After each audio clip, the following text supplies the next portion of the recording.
ক নাম্বার বলছে কি যে মুনাফা জাতীয় আয়ের মোট পরিমাণ, এখানে বলছে মুনাফা জাতীয় আয়ের মোট পরিমাণ। তাহলে আমাদেরকে এর মধ্য থেকে যে আয়গুলো নিয়মিত হয়, যে আয়গুলো নিয়মিত ঘটে, এরকম আয়গুলোকে একসাথে করে লিখে দিতে হবে। তো আমাদের প্রথমে আমরা দেখি যে আসলে কোন কোন কোন কারণে আমার আয় হচ্ছে, কোন লেনদেন দ্বারা আমার আয় হচ্ছে, এইটা আগে আমি শিওর হব। তো জনাব নাজিম ঢাকার উত্তরায় 2025 সালের জানুয়ারি মাসে ক্যাসেল 3 স্টার নামে একটি রেস্টুরেন্ট পরিচালনা করেন। তার রেস্টুরেন্টের কয়েকটি লেনদেন নিম্নরূপ। সে কয়েকটা লেনদেন এখানে দিছে। 1 নাম্বার হচ্ছে সে তৈজসপত্র ক্রয় করেছে।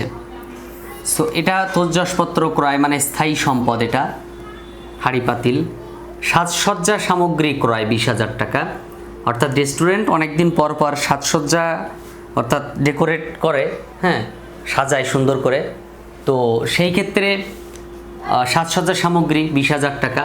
প্রচারণা বাবদ ব্যয় 3,000 টাকা, বিজ্ঞাপন নিয়মিত দেওয়া লাগে। মালামাল আনয়নের ভ্যান গাড়ি মেরামত 1,000 টাকা। রেস্টুরেন্টের জন্মদিনের অনুষ্ঠান আয়োজন বাবদ বিল আদায় 22,000 টাকা। কথা শুনতে না পেলে আমাকে একটু দয়া করে বলবে কাইন্ডলি।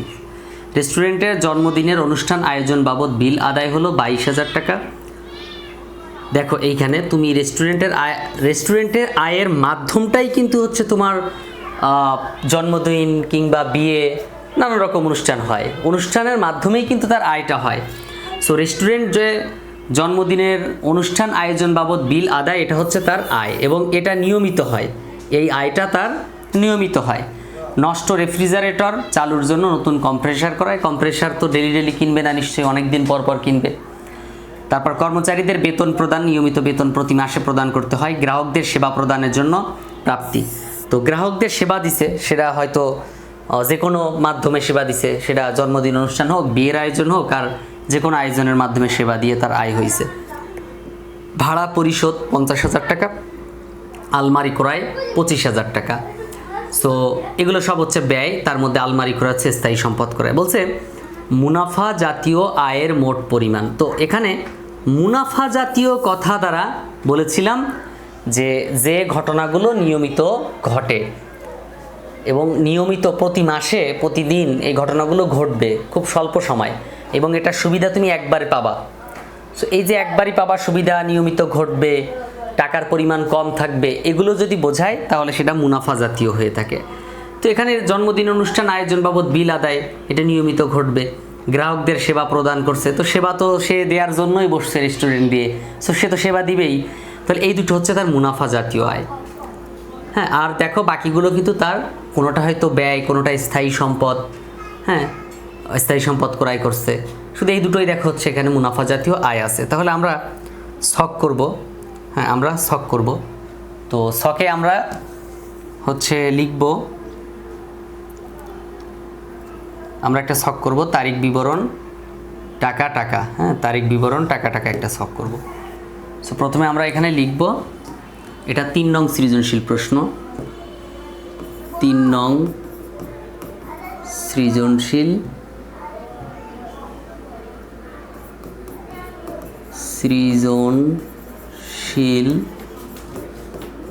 প্রশ্নের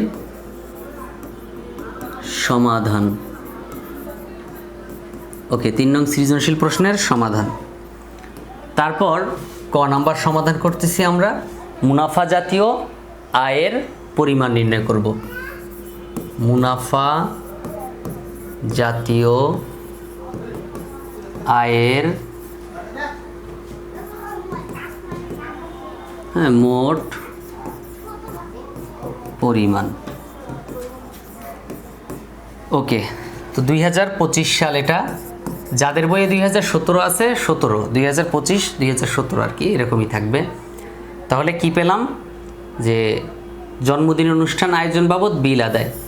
তাহলে জন্মদিনের অনুষ্ঠান বাবদ বিল আদায় কত তারিখ ছিল, এটা এখানে তারিখ দেওয়া নেই, সুতরাং আমাদের তারিখের ঘরটা দরকার নেই, কাজে নাও লাগাইতে পারি।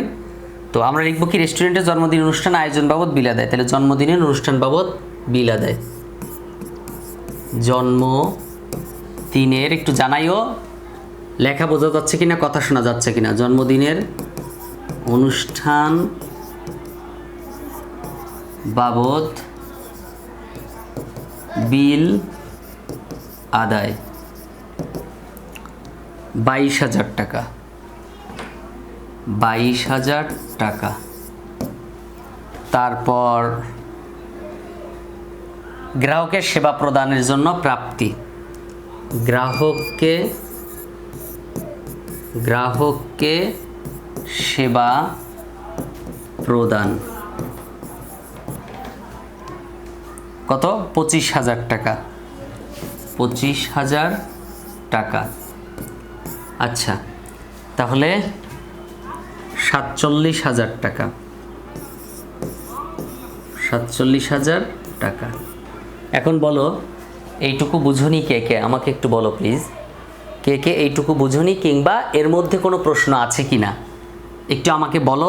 কমেন্ট করে লাভ নেই, কারণ কি শোনো, কমেন্ট করে হয় কি, আমি বলি কমেন্ট করলে আমি দেখতে পাচ্ছি না, বুঝি না। হ্যাঁ, মানে সরাসরি বললে ভালো হয়, তাহলে আমি বুঝতে পারবো। ওকে, এটা একবারে নতুন অফার। যারা আমার কোর্সে ইতোপূর্বে ভর্তি হয়েছো বা ভর্তি হওয়ার চিন্তা করেছো তাদের জন্য বলি, আমার নতুন অফারটা হচ্ছে হিসাব বিজ্ঞান, ফিনান্স এবং উদ্যোগ, একসাথে 3টা বই। খেয়াল করে দেখো, হিসাব বিজ্ঞান, ফিনান্স এবং ব্যবসায় উদ্যোগ, এই 3টা বই তুমি কমপ্লিট করে নিতে পারবে একদম 50% ডিসকাউন্টে। 50% ছাড় থাকবে। আগে ছিল 2400 টাকা, এটা কেটে দিয়েছি, এখন হচ্ছে 1200 টাকা মাত্র। অর্থাৎ 1200 টাকা একবারই পেমেন্ট করতে হবে। অনেকে প্রশ্ন করে, স্যার টাকাটা কি একাধিকবার দিতে হবে, প্রতি মাসে দিতে হবে? না, একবারই পেমেন্ট করতে হবে। 6 মাস তোমার ক্লাস চলবে, এর মধ্যে বই কমপ্লিট হয়ে যাবে। বাকি 6 মাস রিভিশন হবে। কারো কোনো ডাউট থাকলে, প্রবলেম থাকলে সেগুলো সলভ করে দেওয়া হবে। হয়তো তখন ওইভাবে ক্লাস হবে না নিয়মিত, কিন্তু প্রবলেমগুলো সলভ করা হবে। যখন অনেকগুলো প্রবলেম একসাথে জমে যাবে তখন সেটা সমাধান করা হবে। 6 মাসের মধ্যে তোমার বইটা কমপ্লিট হয়ে যাবে ইনশাল্লাহ। সো এই ছাড় যদি তুমি গ্রহণ না করো তাহলে তোমার কপাল খারাপ, তুমি হয়তোবা ভালো রেজাল্ট করতে চাও না। আমি বলে দিচ্ছি, আমার এই কোর্সের মেইন ফোকাস হচ্ছে কিভাবে একজন স্টুডেন্ট A+ পেতে পারে।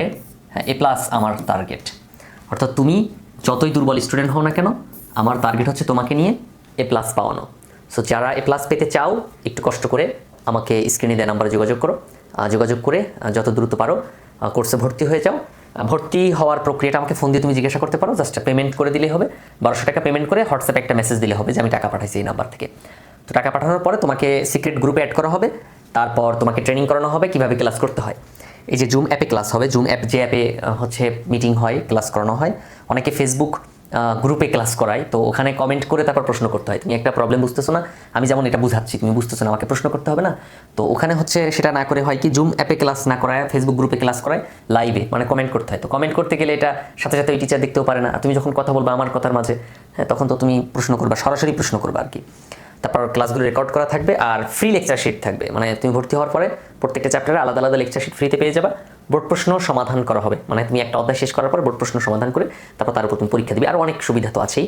সো যত দ্রুত পারো স্ক্রিনে দেওয়া নাম্বারে যোগাযোগ করে। এটা হচ্ছে এই কারণেই বলা, হয়তো অনেকে মানে এটাকে মনে করে যে স্যার বারবার একই কথা কেন বলে।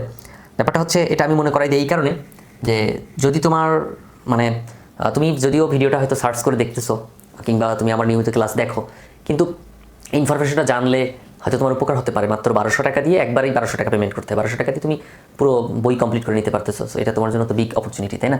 তো জানানো উচিত। এই জন্য আমি একটু জানাই। তো এটা কিছু মনে নিও না, হ্যাঁ। ভালো না লাগলে স্কিপ করে দিবা, দিয়ে তারপর আগে যাবা, ক্লাস দেখবা। তারপর 3 নংয়ের ক গেল, এখন হচ্ছে 3-এর খ। আমরা 3-এর খ সমাধান করব। খ নাম্বার বলতেছিল কি, যে মুনাফা জাতীয় খরচের পরিমাণ, অর্থাৎ যে খরচগুলো নিয়মিত হয় একটা প্রতিষ্ঠানে, এমন খরচগুলোকে আমরা লিখব মুনাফা জাতীয়, যেটা নিয়মিত হয়। মুনাফা জাতীয় মানে নিয়মিত ঘটবে, টাকার পরিমাণ কম থাকবে, একবারই সুবিধা পাওয়া যাবে। তো এখন তাহলে আমরা খ নাম্বারটা সমাধান করি। খ, মুনাফা জাতীয় ব্যয়। মুনাফা জাতীয়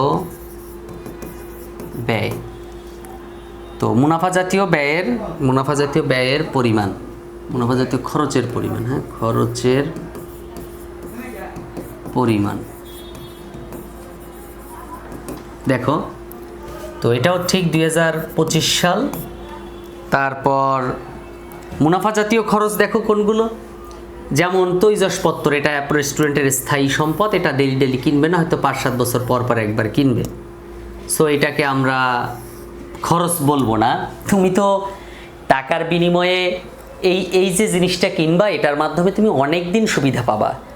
এই জিনিসটা তোমাকে অনেক দিন সুবিধা দিবে। তো যে অনেক দিন সুবিধা দেয় সে কি হয়? সে সম্পদ হয়।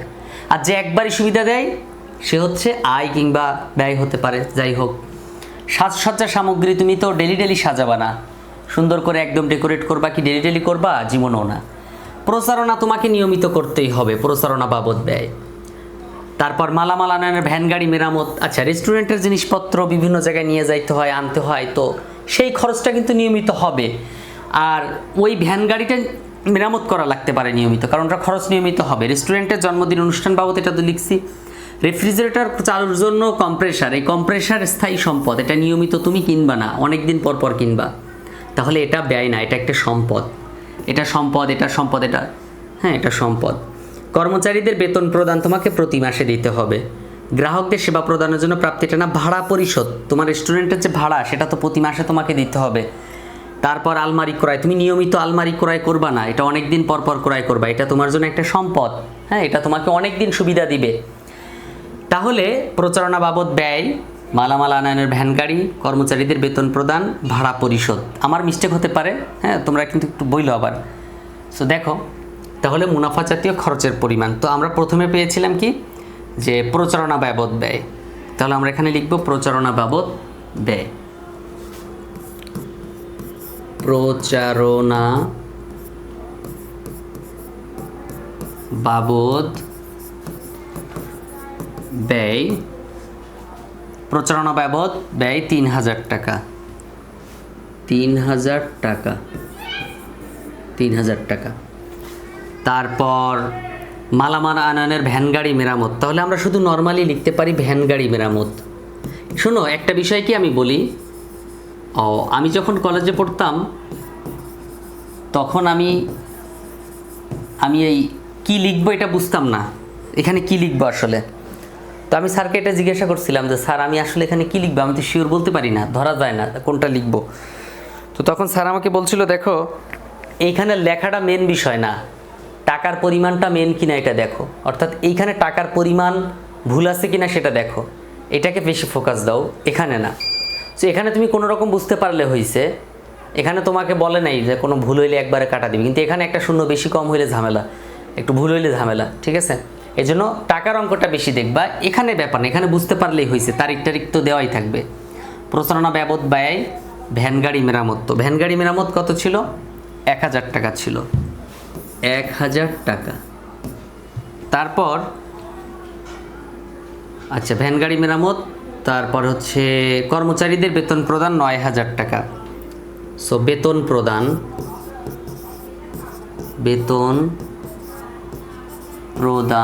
৯,০০০ টাকা, ৯,০০০ টাকা।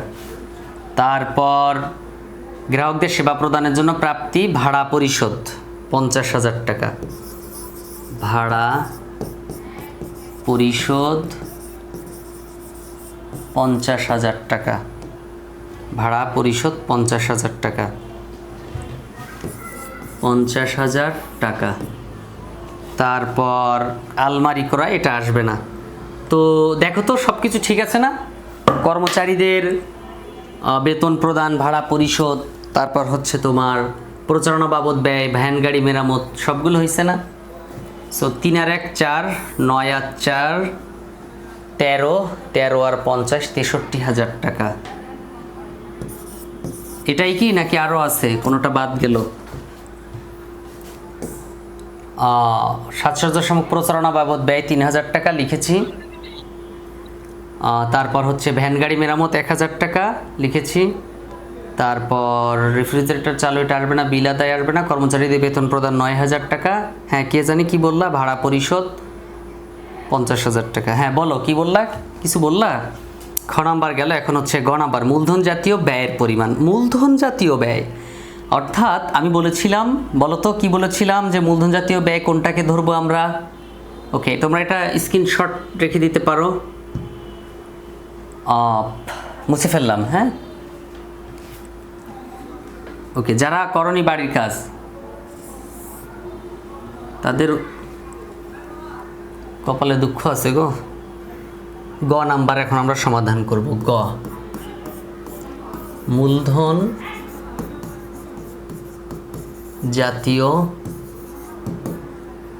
জাতীয় ব্যয়ের পরিমাণ।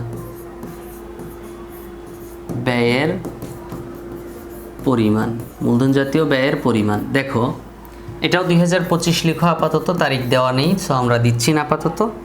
তাহলে মূলধন জাতীয় ব্যয়ের পরিমাণ আমি যেটা বলেছিলাম, যে কোনো স্থায়ী সম্পদ ক্রয় করলে সেটা মূলধন জাতীয় ব্যয়, যে কোনো স্থায়ী সম্পদ ক্রয় করলে। তাহলে এই যে স্থায়ী সম্পদ 1 নাম্বার একটা আছে, তৈজসপত্র ক্রয় 80,000 টাকা লেখো। তৈজসপত্র ক্রয় 80,000 টাকা। তারপর সাজসজ্জা সামগ্রী ক্রয় 20,000 টাকা। সাজসজ্জা সামগ্রী ক্রয় সাজসজ্জা সামগ্রী ক্রয় 20,000 টাকা। 20,000 টাকা সাজসজ্জা সামগ্রী ক্রয় 20,000 টাকা। তারপর প্রচারণা বাবদ ব্যয় 3,000 টাকা, এটা আসবে না, নিয়মিত হয়। ভ্যান গাড়ি মেরামত নিয়মিত হয়। জন্মদিন অনুষ্ঠান আয়োজন আয়, এটা রেফ্রিজারেটরের কম্প্রেসার ক্রয় 8,000 টাকা। তাহলে কম্প্রেসার ক্রয়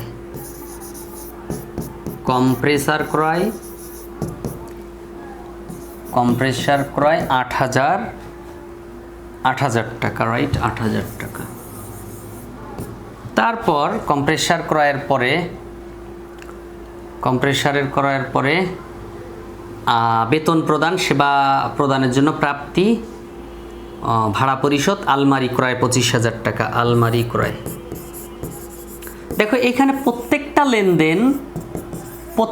লেনদেনকে তুমি একটু চিন্তা করো, একটু ভাবো প্রত্যেকটা লেনদেনকে নিয়ে। 25,000, হ্যাঁ 25। দেখো প্রত্যেকটা লেনদেনকে নিয়ে একটু ভাবো জাস্ট, যে তৈজসপত্র ক্রয় তুমি ক্রয় করলে এটা একদিন তোমাকে সুবিধা দিবে না, অনেক দিন দিবে। সাজসজ্জা সামগ্রী একবার সাজাইবা 5 বছর 10 বছর চলবে।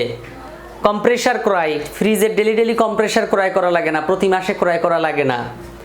তারপর আলমারি কি ডেলি ক্রয় করে কেউ?